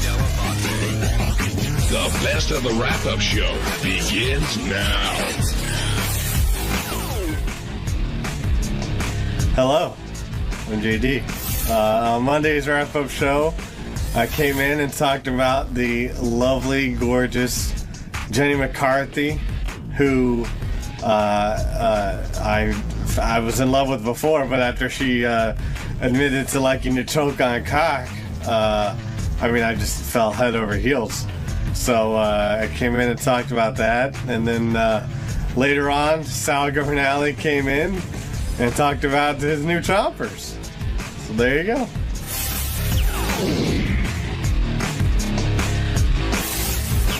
Let's talk about Jenny McCarthy, because she looked fantastic today, and I think the person who really was the most gaga over it, it used to be Gary. Gary has admitted Jenny McCarthy, he's a big fan. That was his free pass, and he really dug her.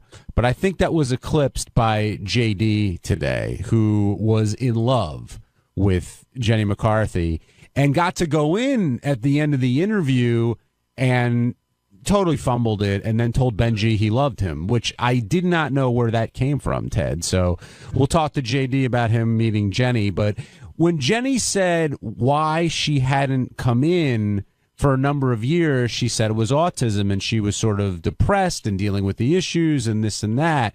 And Howard went back at her a couple times and she stuck to her guns, because one thing Jenny does say is that she's not going to lie and she'll answer practically any question, which she did about, you know, her blowjob research, her 3-hour orgasms, her using the calendar method for birth control, which I think is insane. God bless her. And now she's moved on to a better place with Jim and Oprah sort of out of her life. And now joining us on the wrap-up show is Jenny McCarthy's biggest fan, who within, I would say... I don't know if I'm her biggest, but... today you were. Well, yeah, today, listen. 15 seconds into the interview, JD was hooked. I mean, and then when you went in 15 there... seconds in, she goes, I love choking on cock. I mean, how can that not be... Like, that's like magic to a guy's ears. Yeah, especially because now I have it as a drop. But, especially from a hot chick. But you were above and beyond. Then when you went in there to talk to her, you told Benji that you loved him? What happened there? I don't know. No, I didn't. I didn't know what to say. She was looking at Howard. I don't think she turned over to me once, by the way. You didn't get the time of day? She said that Twitter fame didn't work in your favor? She was locked in on Howard, and I was just like, all right, I'm just going to get out of here. I love you, Jenny. For some reason, B came out. I don't know. But it's not Benji. What about her gets you going so much? I mean, there's a lot of women who pass through these doors, but I've never seen you react quite like that. Well, she is a beautiful woman. And, you know, a lot of these ladies, you know, they want to be sort of, you know, ladylike and not sort of, they want to hide the dirty side, you know, behind them, or, you know, they don't want to vocalize it. How do you know they're all dirty? Hold on, that's a whole other conversation. But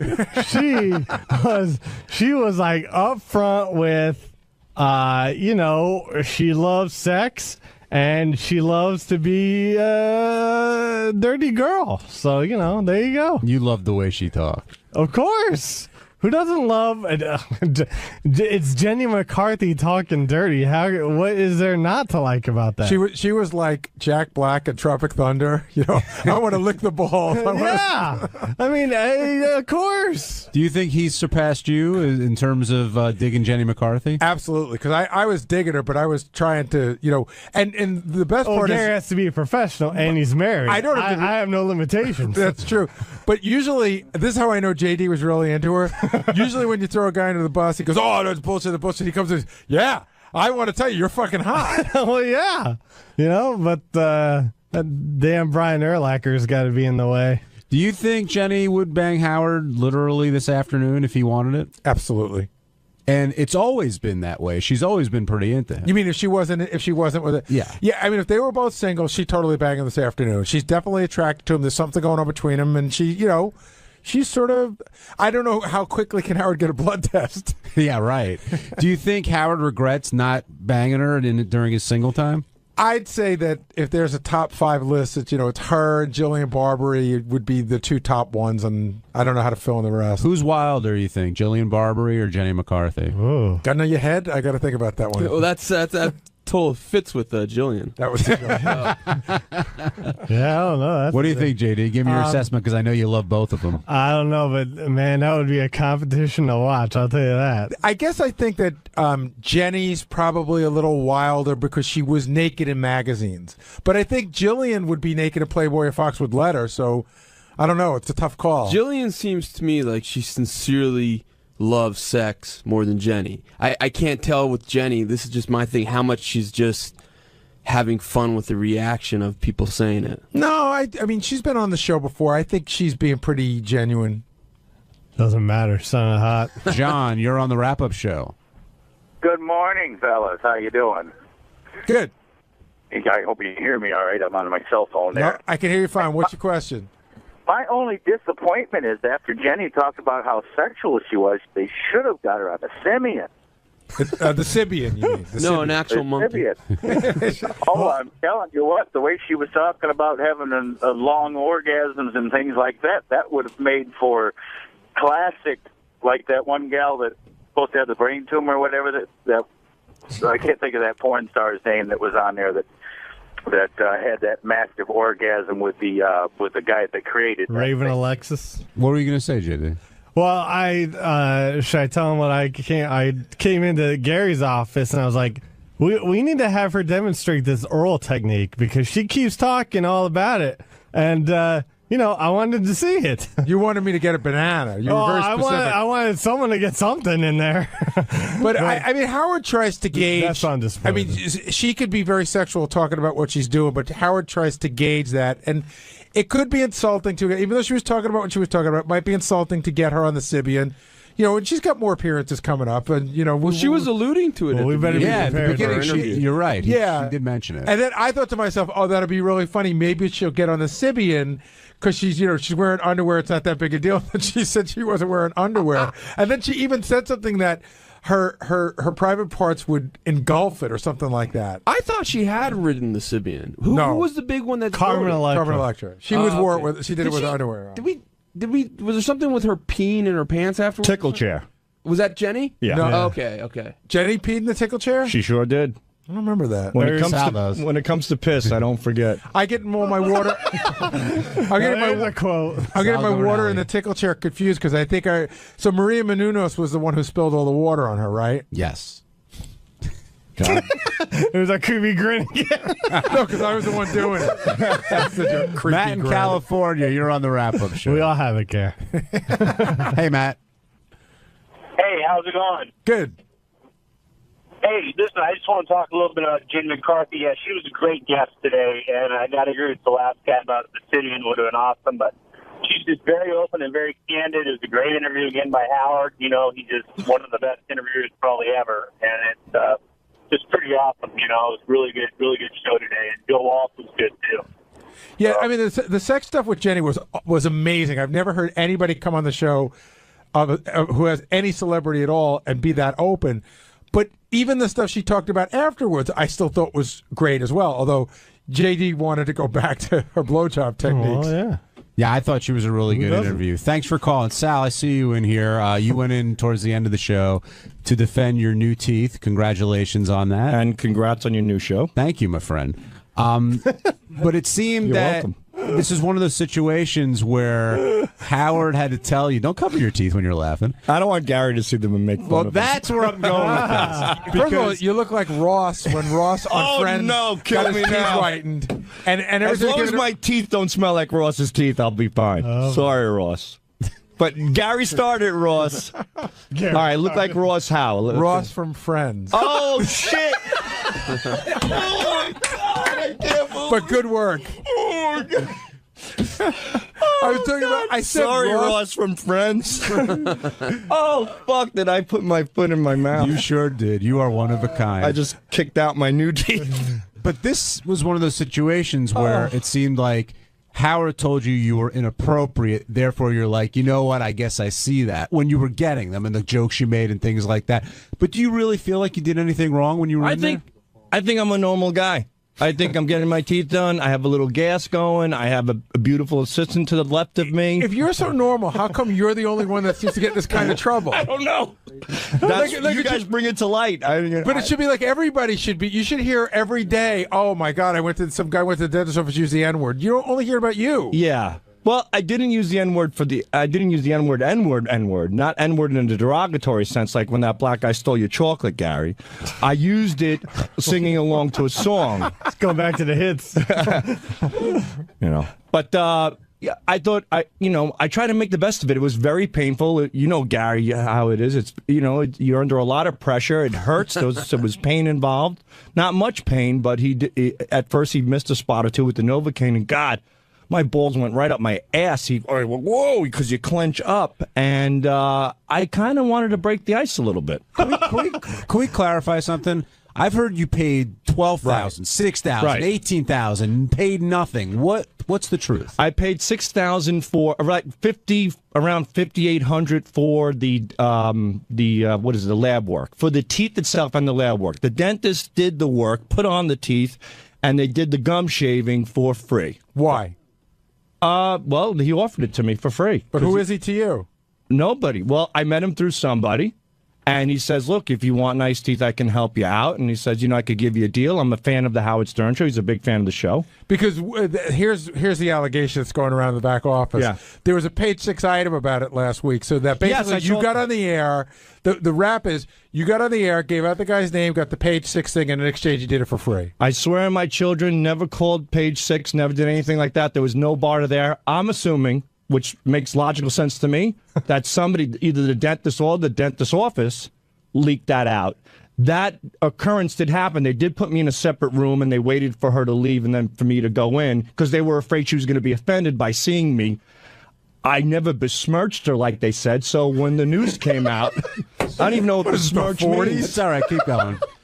So when the news came, Scott the engineer comes into my office that morning, and he goes, well, you made the papers. And he hands me the newspaper, and I read it. I'm like, wow, that's really odd. So no, there was no tying with that. The dentist did give me a break. They are big fans of the show. Well, it's not a break. A break is a break in price. He gave it to you for free.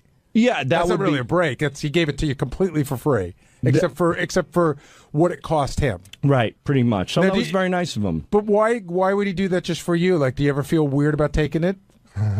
No, I mean, no. He made it perfectly clear that look, this is what I could do for you. I can help you, and he had no problem with it. So I thank him. No, for I'm it. saying, do you have a problem with it? No, I'm 6,000 in the hole in some capacity. And sure, let's not lie and let's not kid each other. The dentist knows, look, I'm on the air. I have nice teeth, and it'll certainly help him. There is a bartering deal there. That's obvious. But he seems to be pleased. He presented it to me, and he did a great job. Sal, and I thank him. One last question. You talked about getting out of a speeding ticket on the way home? Yeah. No, I didn't talk my way out of it. It was just a ticket. How fast were you going? You know what? I was on Long Beach Boulevard. I think that's what it's called, in Long Beach, New Jersey. And apparently, it's 4 lanes. But I was going 51, and it was a 35. What's so funny about that? Because earlier you said you were doing 53 and a 31. Whatever it is. And we're like, I've never seen a 31-mile-an-hour zone in my life. It was right. 35 makes more sense. It's an even, whatever, an odd number, but it's cut off evenly. Jesus Christ. That's all. Do you know that there's not a day that goes by that my son, Lucas, tells one of his friends that I work with a guy who can't find California on the map? I can Swear now. to God. I can now. You guys have educated me quite a bit. It's on the West Coast by the Pacific Ocean. Well done. Hello. I'm Baba Booey. And on Tuesday's wrap-up show, we talked about Lisa G's sweet and greet, which was a big topic of conversation. Howard doesn't seem to be that happy with it. Lisa wouldn't come in and do the show, but there were a lot of people who wanted to come in and talk about it. Here's what happened.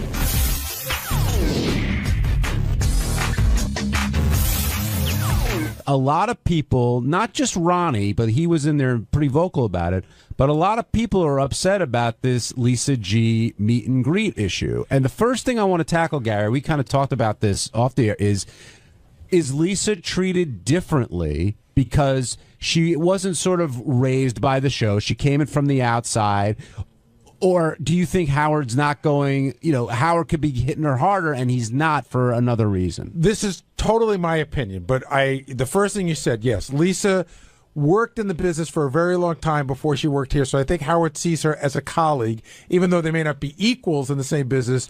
They are in the same business, and there's a totally different way you're treated when you've worked and come to work here as opposed to being raised here. I think I get more shit than Lisa might get just because Lisa had a career before here, and in Howard's eyes, he built my career.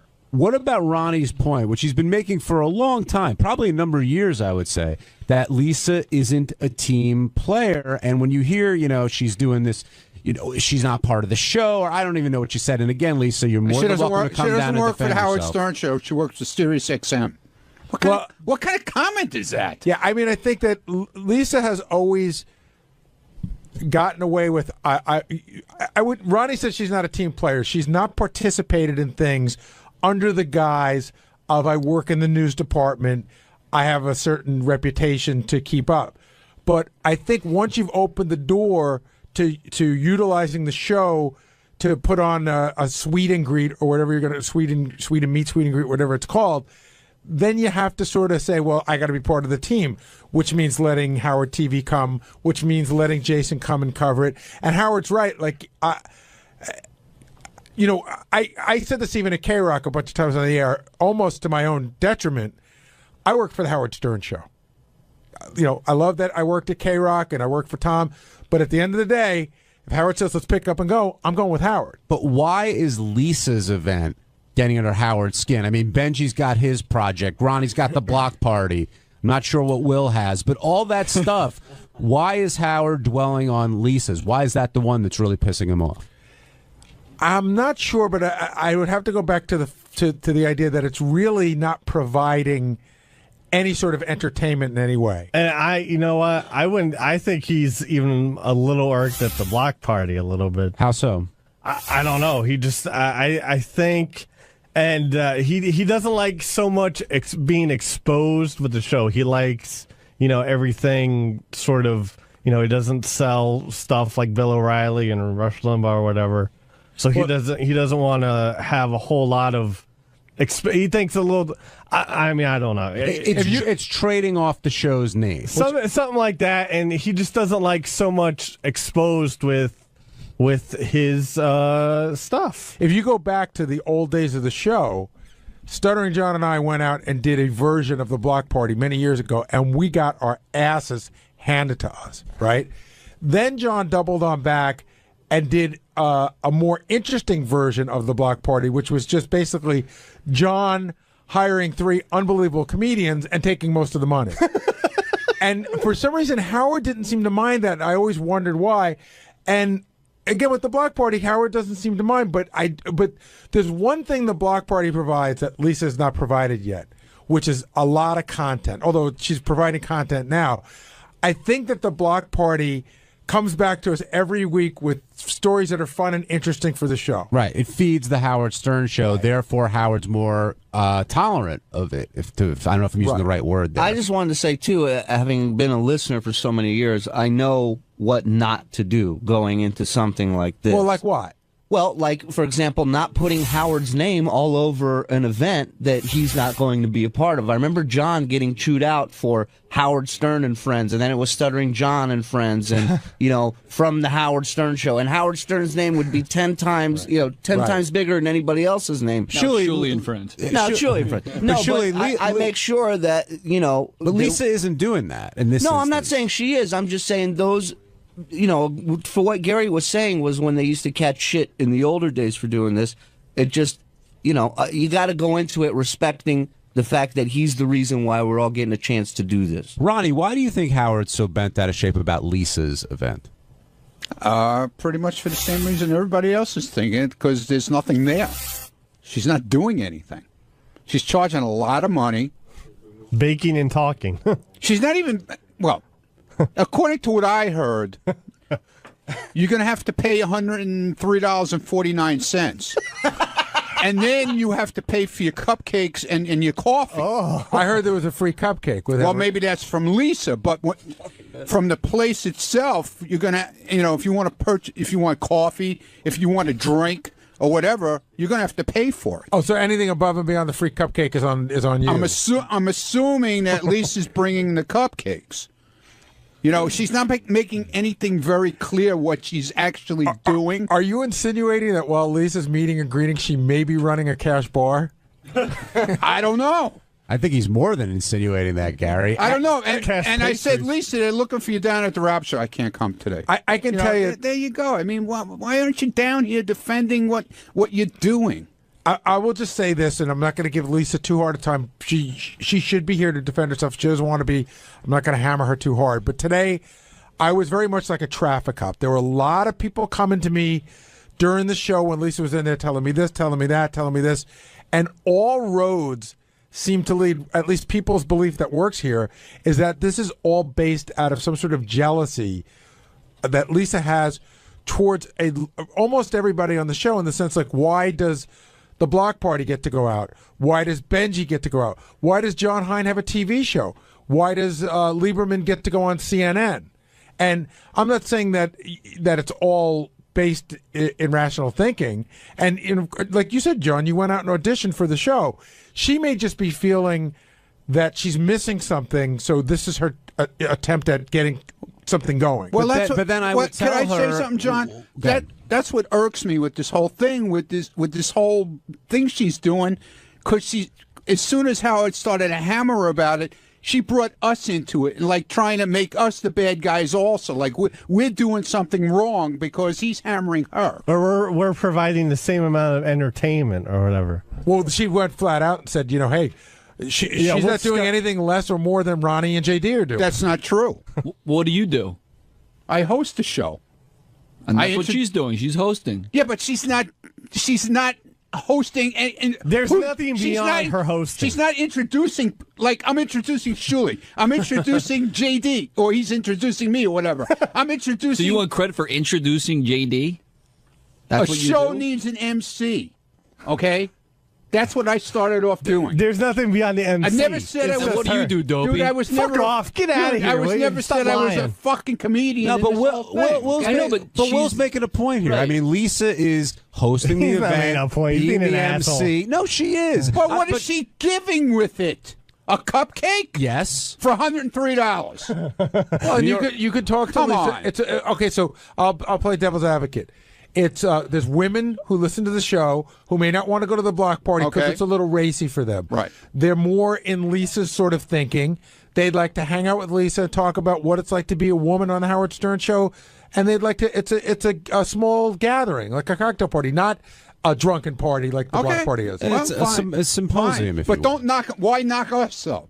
Because he's hammering her. Why bring us into it? What do we have to do with it? This is my theory. You guys tell me if I'm off here. I think she brings it in because she feels like you and Scott and JD and other people are kind of on the same level as she is, and if you guys can do it, why can't I do it? Because she brought me into it too for the same reason, I think. But the difference is, John, we are doing a show. What she is doing is not a show. It's showing up at a bakery and hanging out with fans. That's not a show.